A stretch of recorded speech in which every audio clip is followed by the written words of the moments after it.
آج کی تہلکہ خیز خبر آپ کے سامنے میں رکھنے جا رہا ہوں۔ ویڈیو کو شروع سے لے کر اینڈ تک پورا دیکھیں۔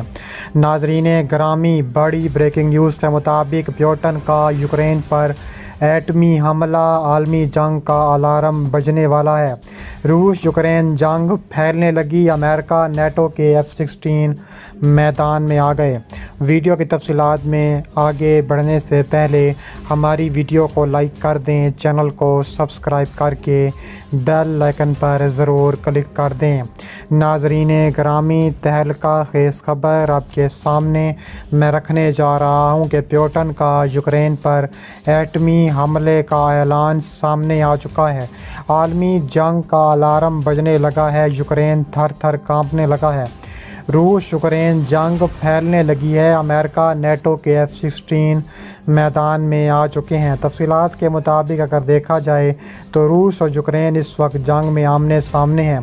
روس کے خطرناک ترین جوہری ہتھیار بیلاروس بھیجنے کا فیصلہ ہو چکا ہے۔ روس کے صدر ولادیمیر پوتن نے اپنے ٹیکٹیکل جوہری ہتھیاروں کی پہلی کھیپ بیلاروس پہنچا دی ہے۔ ٹیکٹیکل نیوکلیئر ویپن دراصل ایسے چھوٹے جوہری ہتھیار ہوتے ہیں جن کا مقصد میدان جنگ میں یا حملہ کے لیے کسی محدود جگہ کو نشانہ بنانا اور کم رینج تک مار کرنا ہوتا ہے۔ روسی صدر نے ایک فورم پر اس حوالے سے مزید کہا کہ ان جوہری ہتھیاروں کو صرف اس صورت میں استعمال کیا جائے گا جب روس کو اپنی سرزمین یا ریاست کو خطرہ لاحق ہونے کا خدشہ ہوگا۔ دوسری جانب روسی حکومت کا کہنا ہے کہ انہیں کریملن کی جانب سے یوکرین پر حملہ کرنے کے لیے جوہری ہتھیار استعمال کرنے کے کوئی اشارے نہیں ملے۔ امریکی وزیر خارجہ اینٹونی بلنکن نے صدر پوتن کے بیانات پر ردعمل میں کہا ہے کہ ہمیں ایسے کوئی اشارے نہیں ملے جو روس کی جانب سے جوہری ہتھیار استعمال کرنے کی تیاری کو ظاہر کرتے ہیں۔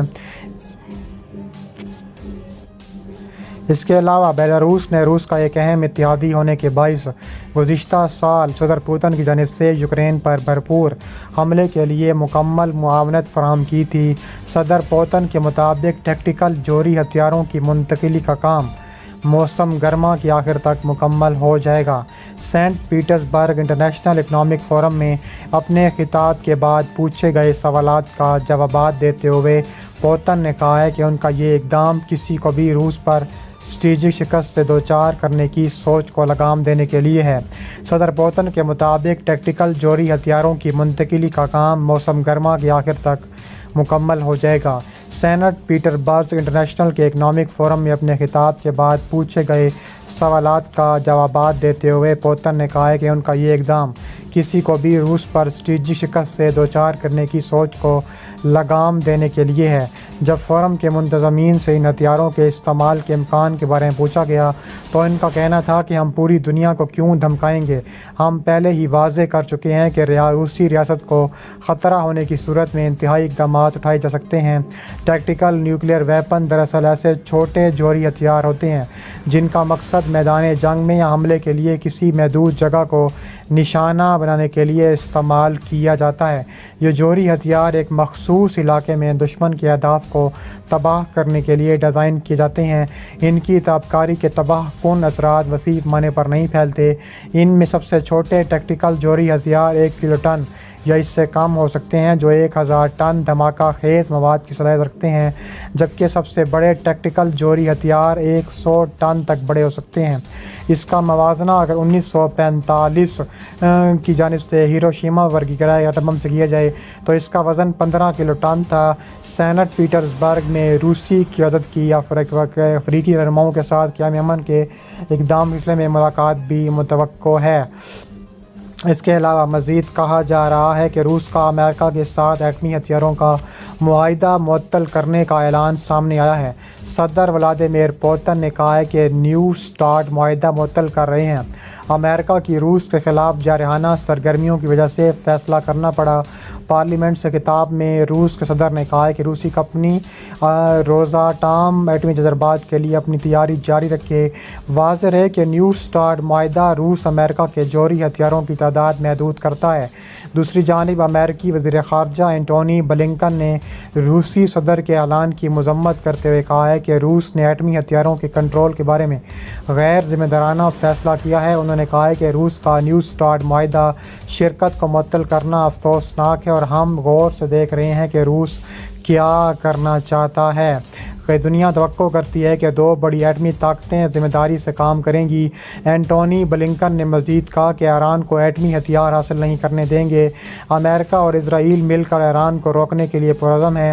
مذاکرات میں شامل ہونا نہیں، فیصلہ ایران نے کرنا ہے۔ اس کے علاوہ نیٹو کے سیکرٹری جنرل جینس اسٹولٹنبرگ نے کہا ہے کہ روسی صدر ایٹمی ہتھیاروں کے معاہدے میں شرکت کی معطلی کا فیصلہ واپس لیں۔ انہوں نے مزید کہا ہے کہ پوٹن کے فیصلے نے دنیا کو ایٹمی ہتھیاروں کے بارے میں خطرناک جگہ بنا دیا ہے۔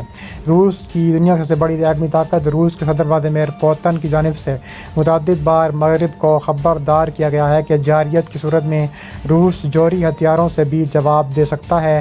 اب سوال یہ پیدا ہوتا ہے کہ امریکی قیادت میں قائم اتحاد نیٹو اس کا کیوں کر معاہدہ دے سکتا ہے۔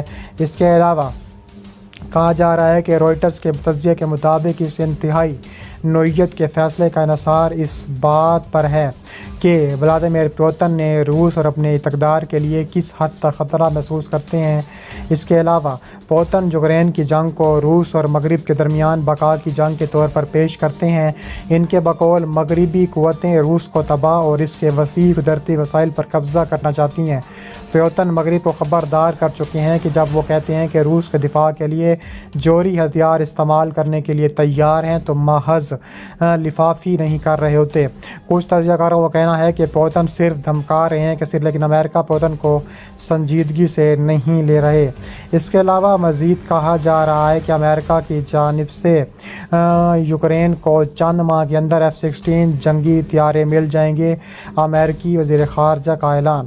امریکی وزیر خارجہ اینٹونی بلنکن نے CNN کو دیے گئے ایک انٹرویو میں اعلان کیا کہ یوکرین کو F-16 لڑاکا طیارے جلد ملیں گے۔ ان کا کہنا تھا کہ یوکرین کو ان کی ترسیل میں کئی ماہ لگیں گے۔ بلنکن نے کہا کہ اگر F-16 کے بارے میں فیصلہ کل کر دیا جاتا ہے تو اس پر عمل درآمد شروع ہونے میں کئی مہینے لگ جائیں گے۔ انہوں نے ہم تربیت، دیکھ بھال اور انہیں مشترکہ ہتھیاروں کی کارروائی میں استعمال کرنے کے مواقع کی دستیابی کے بارے میں بات کی ہے اور ان سب میں وقت لگتا ہے۔ اس سوال کے جواب میں ان کے خیال میں یوکرین امریکی جنگی طیارے حاصل کر لے گا۔ انہوں نے کہا کہ میرا خیال ہے کہ یقینی ہونے پر توجہ مرکوز کرنا ضروری ہے کہ جب وہ انہیں حاصل کریں گے تو وہ مناسب طریقے سے تیار ہوں گے اور ان طیاروں کو سمجھداری سے استعمال کرنے کے قابل ہوں گے۔ انہوں نے روسی خبر رساں ایجنسی ٹاس کے حوالے سے مزید کہا کہ ہماری عسکری قیادت اس بات کا تعین کرنے کی ہر ممکن کوشش کر رہی ہے کہ کون سے ہتھیار یوکرینیوں کے لیے سب سے زیادہ مؤثر ہوں گے۔